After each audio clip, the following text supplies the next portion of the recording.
Today we have Ursula O'Farrell. Bienvenue, Ursula. Ursula O'Farrell is a professional painter residing in Santa Cruz, California. Her work has been exhibited extensively in the United States. I met through a galactic astrologer who highly recommended Ursula for this conference. So, Ursula, take it away. Well, hi, Lauren. Thank you so much for inviting me. This is our first time meeting, and I just want to say merci beaucoup. And I am based in California, but I also have taken up residency in Florence, Italy. So, ciao, bella. So, your question is really a beautiful one. This idea of how can we be more spiritually creative? And at first, I was wondering, spiritual. The late Wayne Dyer was a teacher, and he would talk about the word spiritual and this idea of inspiration, in spirit. So when we are focused on the spiritual and tuning in to being in spirit, it's this idea for me of calling in our higher wisdom. And I think in school, when we were in kindergarten and first grade, we all seemed to just be naturally creative. We hadn't self-selected ourselves out. Like, who's the artist in the room? Who's the poet? Who's the musician? When we were young, we were open. And it's that place of childlike wonder that I try to return to as much as I can. So, Lauren, I've prepared a few slides to guide us visually through how I choose to be spiritually creative. So let me see if I can share this. All right. So, this idea of spiritual creativity, when we use that word creative, it has a root of create and creator. I'm looking at the idea of spiritual creativity from the lens of, is it a pathway into knowing our higher self? I was raised in California primarily from a military family, and my mom was from China, an immigrant. So I have a German father, a Chinese mother, and I'm in California as a military family. Well, we spoke of Catholic as very strict Catholic upbringing, and then the born again Christian movement was a breakaway from that. But this idea of talking about ourselves as holding a spark of the divine, of Pentecost, of when that spark in the divine is awakened and inflamed. And so that still stays within the vernacular of how I was raised. It's this idea of the light of God magnifying within each of us. Where I take it one step further is when you start talking about quantum, this idea of going off the time space thought of linearity. What does that mean? So this idea that perhaps, just perhaps, when we are creating and we're working with spiritual creativity as a calling for show me, guide me, I'm talking now to the God within me, my higher self, this idea of the fractal of God's, like the God code within me. So what I'm just shared could be seen as heretical in a Catholic view, but it's 2025 now where spirituality and science are meeting one another. So I've created a picture of my younger self. Here I am, probably age 6. And the way I think in the Bible, it says something like, how do we go to heaven? And it's not necessarily with our adult ego mind, but it is as a child. And so it's that child nature, that inner child that still resides in each of us, that tunes into imagination, into the realms of pretend and play. So I've placed myself in a very specific sacred geometry. This is called Metatron's cube. It is a Merkaba, which is a fancy way of saying it's a light ship, but the sacred geometry has 6 lights around the one, and then there's another 6 lights around these 6 lights. So it's really this idea of the 12 around the one. So biblically, you can think of the Christ having 12 apostles around the one. And I'm bringing up the biblical stuff because it's a common way around the world of understanding archetypes and energetics. I'm not talking religion so much as I'm talking about the numerics of when you set your inner child as the center and have 12 around the one. This is how I rock spiritually. This is where I'm thinking in 2025. And then my next slide I want to show you is how I move in the realms of spiritual creativity. I claim myself as a co-creator who wants to create with me, whether it's ancestors in the past, present, or future, if it's famous painters, if it's star families galactically. So at the top of my chart, you can see I call out painting. This is my primary way of meeting myself, meeting God. It's something that I say it's not painting through the mind, but I am trained with a bachelor's and a master's and living a year in Italy studying the arts and the Renaissance. But painting was my doorway in, but it wasn't the only door I chose to open in this lifetime. I chose galactic astrology probably during the COVID period. Astrology was always something that I dabbled in and enjoyed, but the idea of adding more stars into a better understanding of who am I? Who am I? Paul Gauguin, over 100 years ago, painted a masterpiece painting called Where Do We Come From? What Am I? And Where Am I Going? And Lauren, you could probably say in French that title, but he painted it, Gauguin painted it when he thought he was dying. So it was his ultimate masterpiece. But what he's really saying is, what am I? Instead of who am I? So the what for me today, if you were to ask me, what am I am multidimensional. I am a fractal of all that is. I am a spark of the divine. I am that I am. So galactic astrology helps identify to me as I've had some psychic experiences, like who was that? I wanted the name of my star families. So learning this language of light, astrology broken down means astrologos really breaks down to the breath of stars. Logos is the word. So the stars speak.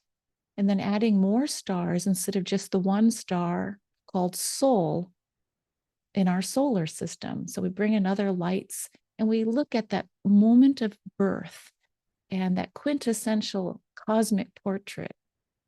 So the other things I've picked up along my lifetime that I truly enjoy and wanted to share with you all listening is this idea of human design and gene keys. These are new metaphysical modalities that have come in after the 1987, the harmonic convergence. And this is a point in time where it was a choice point of, do we self-combust or do we move forward into this new age of light? And fortunately, we chose, there was enough of us to move us into this current moment of the age of light.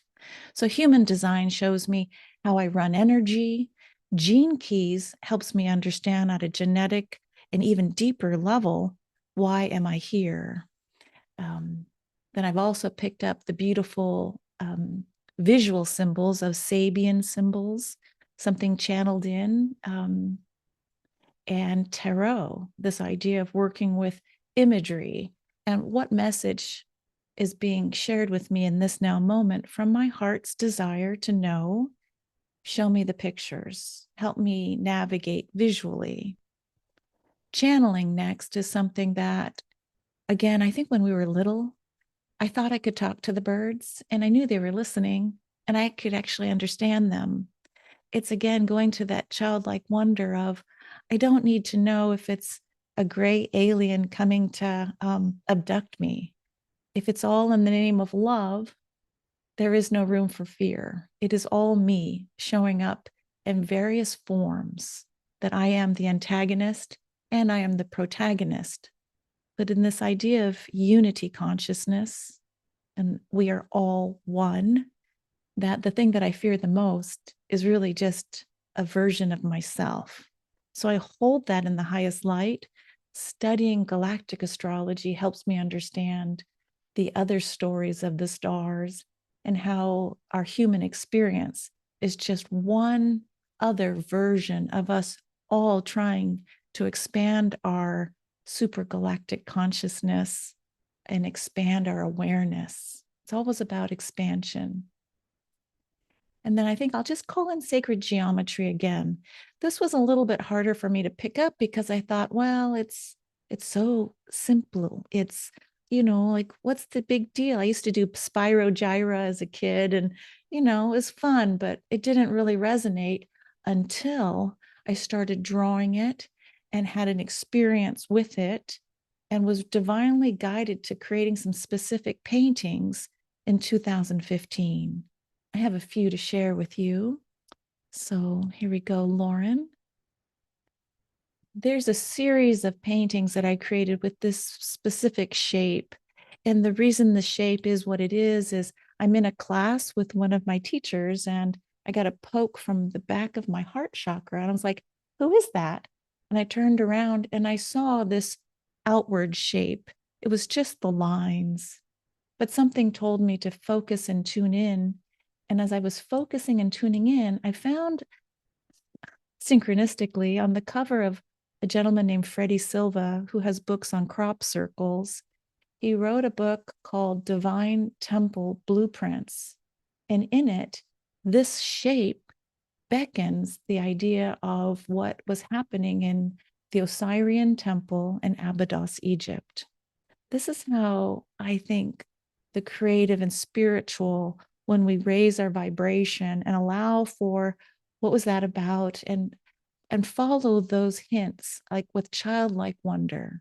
Okay, there is so much love here, but in Abydos, that flower of life image that we're all so familiar with, they found inscribed in the walls. It was just like they're finding it around the world, but in particular, this temple was devoted to Osiris, the god of the underworld. It was about resurrection. It's about rejuvenation.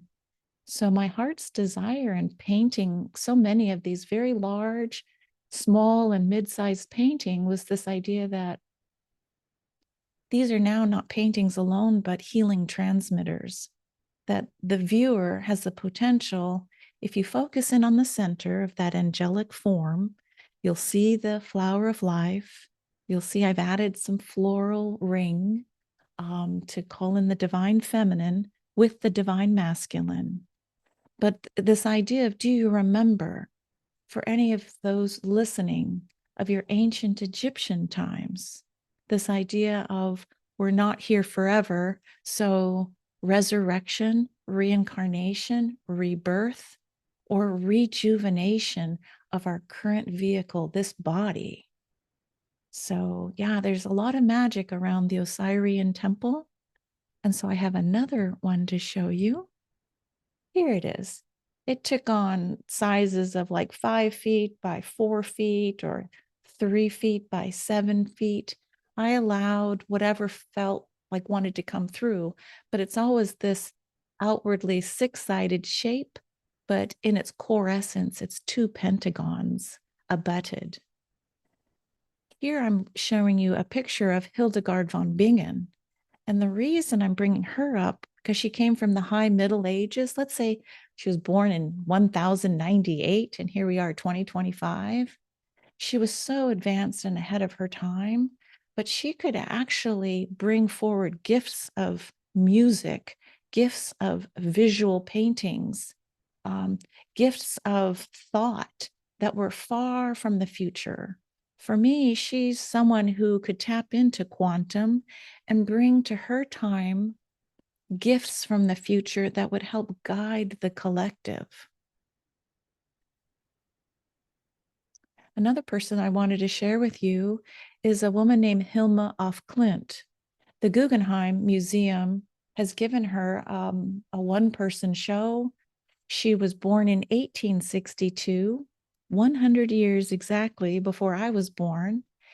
Turns out she worked with a group of women that called in through seance or through a 5-woman team. So they were called the 5 women, but they were so devoted to God and service that they allowed for automatic writing to happen.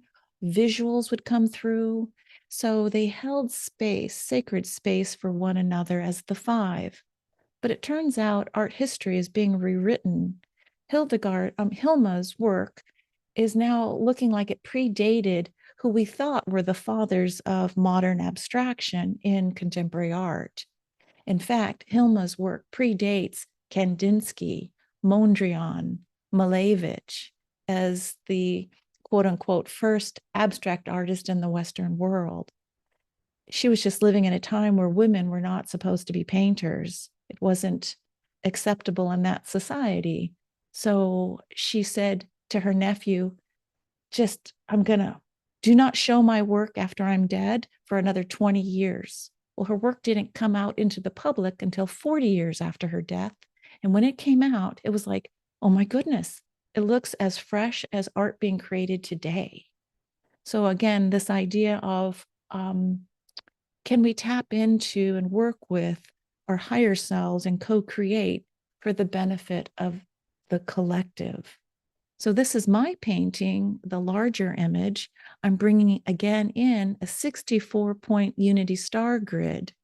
And I'm known as a figurative abstract artist, but working and bringing in the geometry, the masculine, holding space for this idea of, light and allowing geometry to inform a certain kind of stability. Here's another one of my paintings.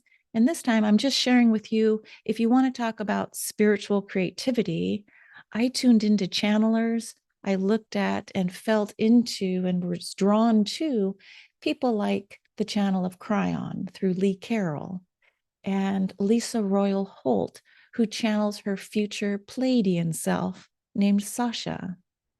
I've also worked and studied on Mount Shasta with a group called the Stargate Experience, the Stargate Academy, where they're channeling through this very specific geometry that was channeled to Prageet, and he built this geometry, and it's calling in Arcturian starseed information. So this idea of, do we, at some point on the timeline, thinking we needed some kind of structure to look at until we could then internalize it and greet our fuller selves and receive information to support ourselves and others without, let's say, something outside ourselves.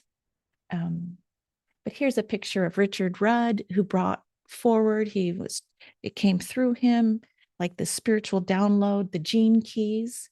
And he was a student of Ra Uru Hu, who was the one who brought forth the human design modality. So human design came first, and then the gene keys. And then these 2 lovely ladies below, these are fantastic astrologers, Bernadette Brady, talking about fixed stars in the heavens, working with heliacal rising and heliacal setting stars at the moment of your birth. And then here's beautiful Pam Gregory, who many of us follow on YouTube, talking about what are the transits, what's happening today. And her message in 2025 is, please consider staying on your eagle's perch as a witness to everything happening around you. We don't have to get entangled. We can just stay at this other level of witnessing. Okay, and I know that's hard to do, but it's this idea of, where do you receive your information and how do you rock spiritually in a co-creative fashion? So let's see. I know this is a lot of information. This painting that I created, you can see it's a 64-point unity star grid. It's calling in a specific star pattern. This is one that's more of a toroidal frequency with the word Om, the Sanskrit sound of the universe, Om, that carries each of the letters of A, E, I, O, U. Aum, again, creation. Every time we speak, we're creating and manifesting that which we say out loud. All right, Lauren. So here I am. This is a reduced, this is one of my early Osirian Divine Temple blueprints. Here you can see a pentagon shape, a 5-pointed star abutted. It creates stars within stars. And so nothing to fear if you're worried about a pentagon. Sometimes in the collective, this fear is brought in like, oh, you better be careful of the 5-pointed star, or is that witchcraft? It's a certain message that was put into the collective to keep the divine feminine knowingness down. But now she's coming up and we're sitting with both our divine feminine and our divine masculine. But as a painter, I want to just allow myself to play with this idea of the fractality of the 5-pointed star. So the penta, double penta, creates a hexa, which is a 6. When you start looking at like the work of Nassim Haramein, you start understanding the 5-6 ratio is held also within our genes and the DNA blueprint, the pentahexa. So I do have, when my father passed, I thought, what can I do to remember him? So he passed on the day, January 6th, of when our country, the United States capital, was having its major issue. And so he passed as a military officer on that day. Interesting, right? So I decided to create what's called the Ascension Playground to honor him. It's not necessarily the content he would approve of, but it's this idea of share what you know, give back from the joy, not from the ego that says of lack or scarcity, but from the joy and the passion that I feel around. If this helps light you up, join me on the Ascension Playground. There's a lot of fun games that and star wisdom to help offer those who want this type of information to have it available. I also have an art website called ursulafineart.com. That's my earlier version of self, sharing art into the world. And Lauren, you asked for a little something freebie from those you've invited into this amazing summit. For me, spiritual creativity in this year of 2025, which is the year of the green snake, right? It's the wood snake. So it's interesting how the snake was associated with the Garden of Eden and is also associated with the feminine that the masculine comes and steps on and tries to kill. So it's this, if you want to reawaken your divine feminine, and this is for all humans, my free gift would be, would you like to know the star families that greeted you at the moment of your birth? There's something when you look and learn about the galactic of they will only come and support when there is an invitation. Okay, so it takes almost that prayer.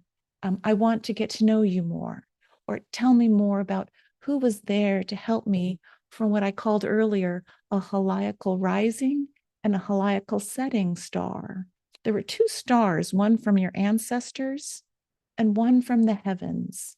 So we each have 2 predominant stars if you know the birth date, the location, and most importantly, the time of your birth.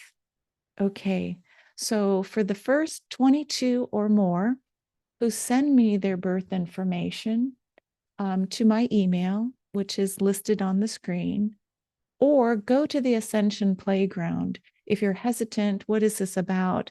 I've created a little video, and I think, Lauren, you've got the little link to the Ascension Playground to learn more about what is this, a starlight report. Many years ago, someone said, we're all from the stars. Or then she said, we're all stardust. And I thought, that is really odd. But 30 years later, I'm talking about the same thing, that to engage with more of a galactic awareness, that we are a soul having a physical incarnation, but it's not the whole of us. It's not even just our Akashic lifetimes on Earth. It is about more of this idea of a quintessential soul's experience through many universes. This Starlight Report is a one step into understanding what was the gift and what were the challenges and what is it all about. It's not comprehensive, but the language of this report gives you archetypal energetics. It speaks more from a here's a potential. You take what feels right and leave the rest. I think I'm going to skip out of this sharing. And Lauren, I had sent you your Starlight Report. And if there's anything that you might remember or sense, or was it just a blur? But this idea of allowing the stars to enter and say, okay, who is there to help guide and support me in this incarnation, especially when things get a little bumpy? Well, that was fantastic. For the Starlight Report, I started to read it and then I put it down because I've been quite busy.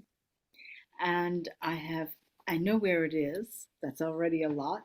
And I have every intention to read over it and perhaps ask you questions another time. I hadn't prepared it for today, but I did prepare some questions. Can I ask you Sure, some of sure. these questions? Yeah, yeah. Perhaps you covered some of this, but to highlight, what inspired you to learn astrology? Was it the geometry and the stars, just the visuals, or something Yeah. deeper?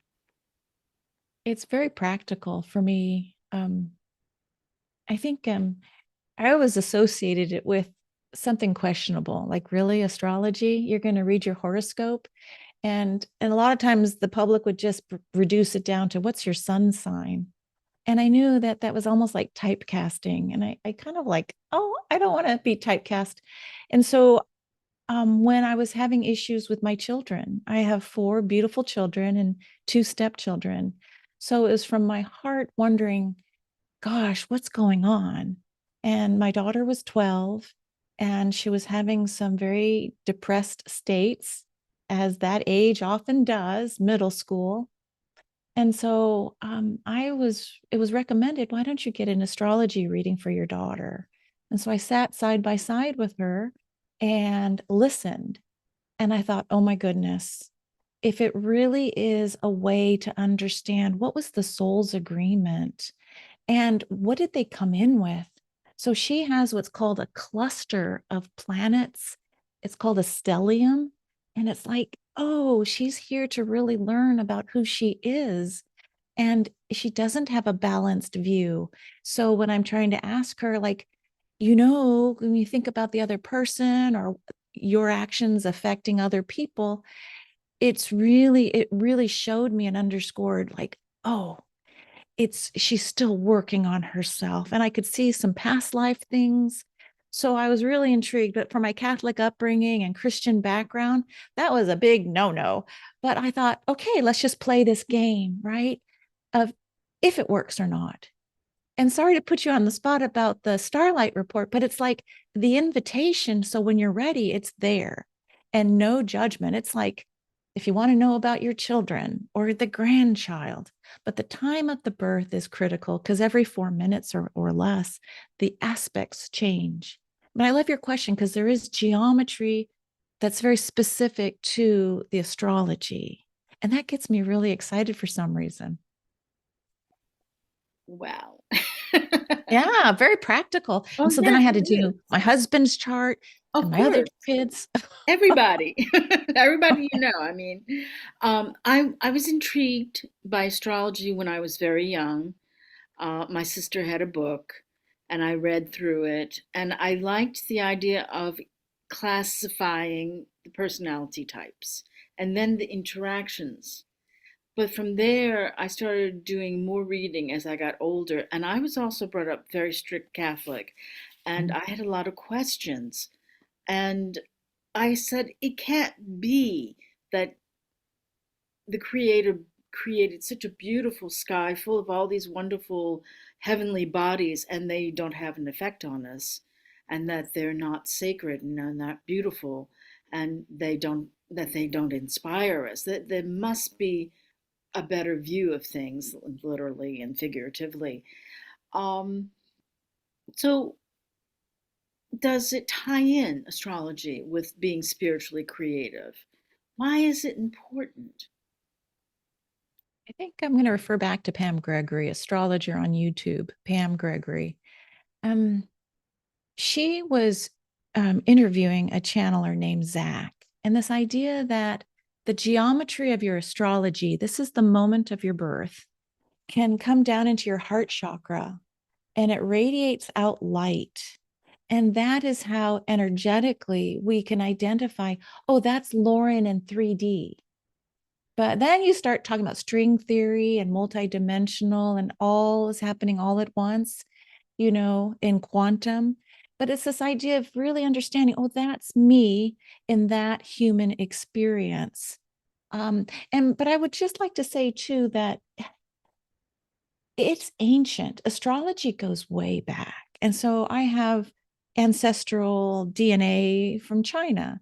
And so for some reason, this light language, which I call astrology light language, it helps me understand and connect. It became a lot easier to me. There's something about me that really rocks with very specific orbs and numbers. And I started looking at the numerology within the astrology to look at, are there codes? I just want to say I believe the universe does speak to us in number and in vibration and color, and so in frequency and synchronicities. So, raised Catholic, you would know we were allowed to think about angels, right? And so, when you think of an angel, we've anthropomorphized them oftentimes as being human like, but with wings. When you really start looking at galactic, um, it's starting to think more as an angel is neither male or female, right? And it's neither singular either. It can be a collective. And so when we look at what's happening in the language of our young people today about pronouns or transgender or gender identification, for me, it matches this idea that we're going from a carbon based DNA, carbon based beings, to more diamond and light filled. We're becoming more homo luminous from Homo sapien to Homo luminous. So when I hear this younger generation talking about this languaging and identifying themselves, I go, there's the angelic realms. It's coming in even more strongly that I am not singular, that I am a we. And I'm not even just this lifetime, I'm a collective. It goes beyond this idea of the Father God image that we had from Michelangelo 500 years ago, pointing the light of beingness into Adam. Here's God the Father.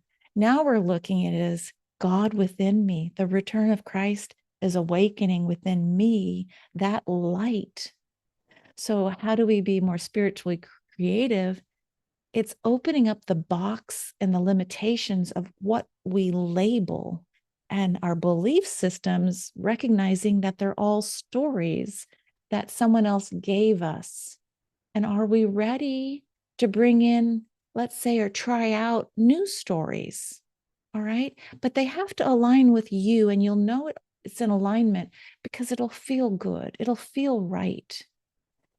I don't know if that's a long way of answering your question, but it's this idea of we are in a time where you can co create with your higher self to bring in more light that may just help inspire others around you. Thank you for that. Thank you, Ursula.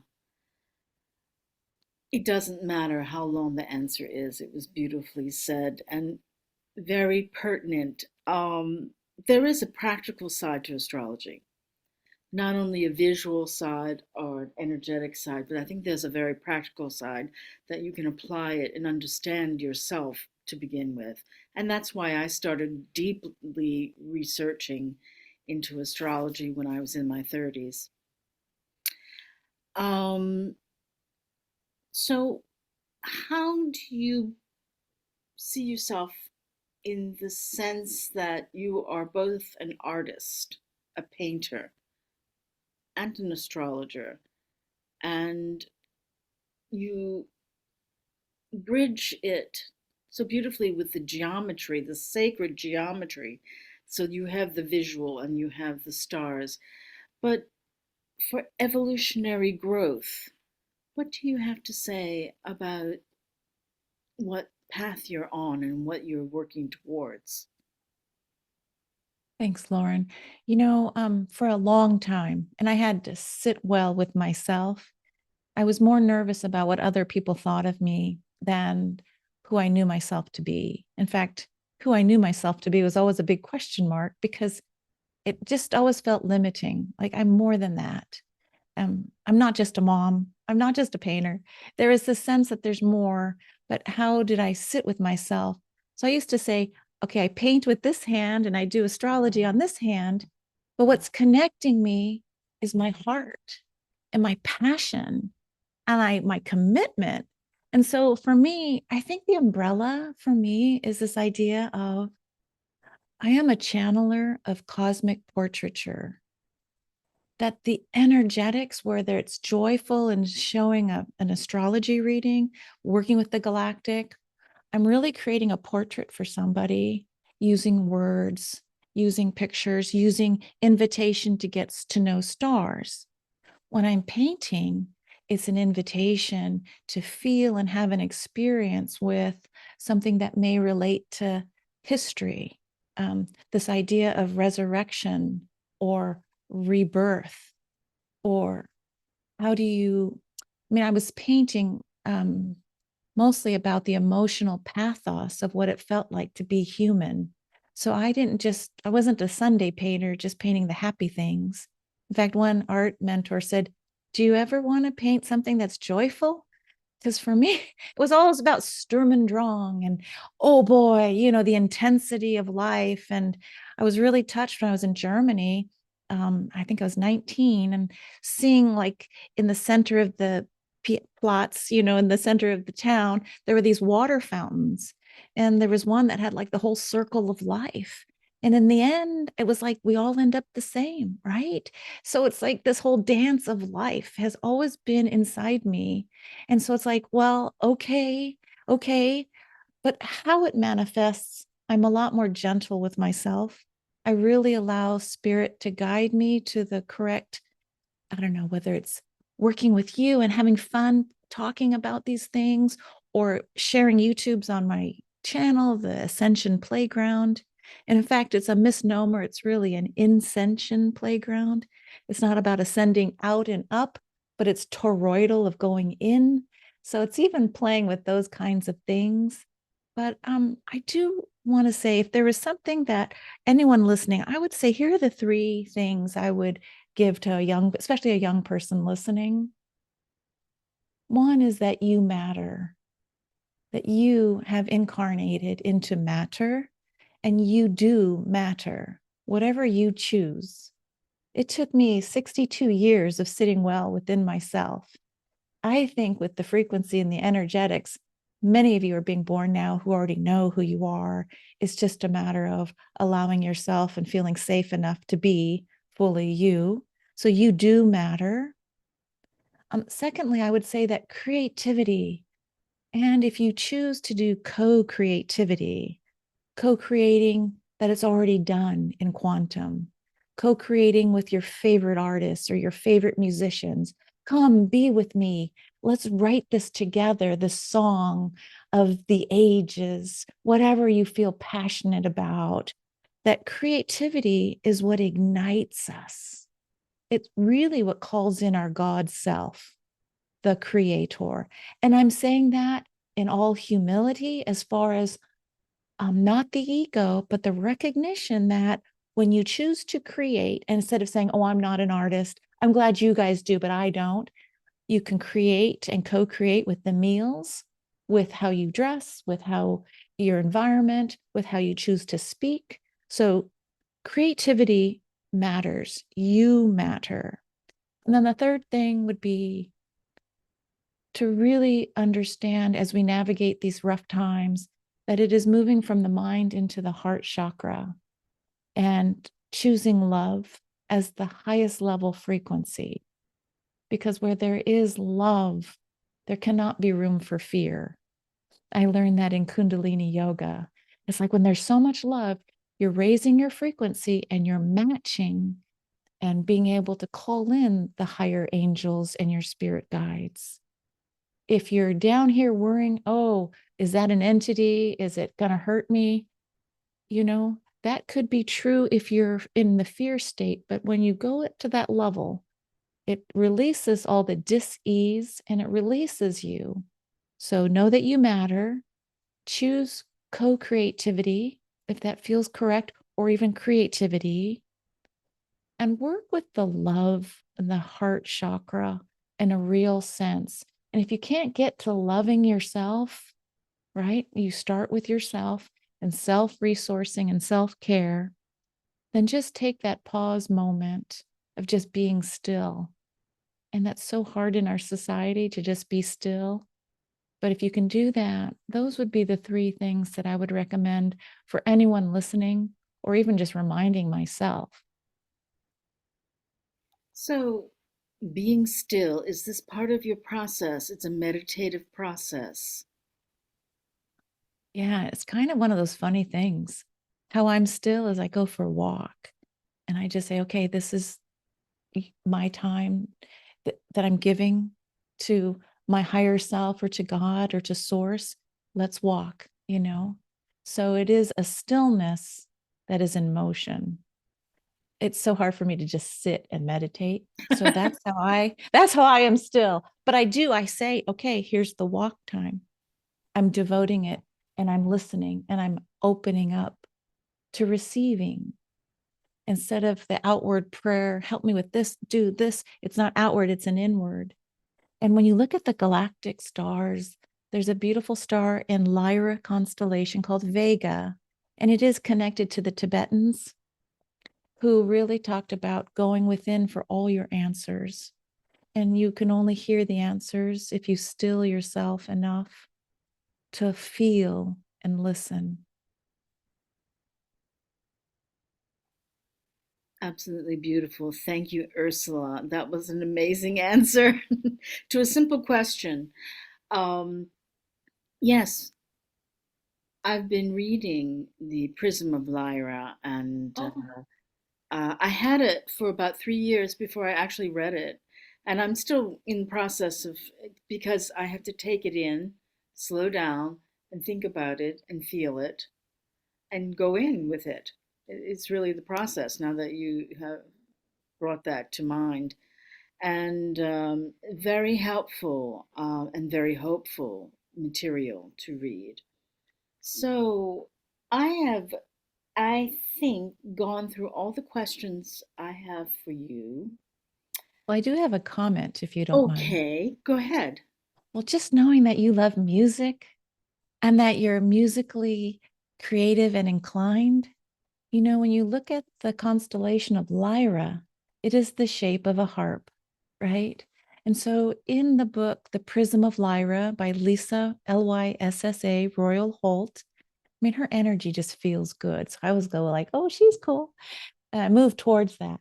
The harp is always looking at how to bring things into, sonic attunement.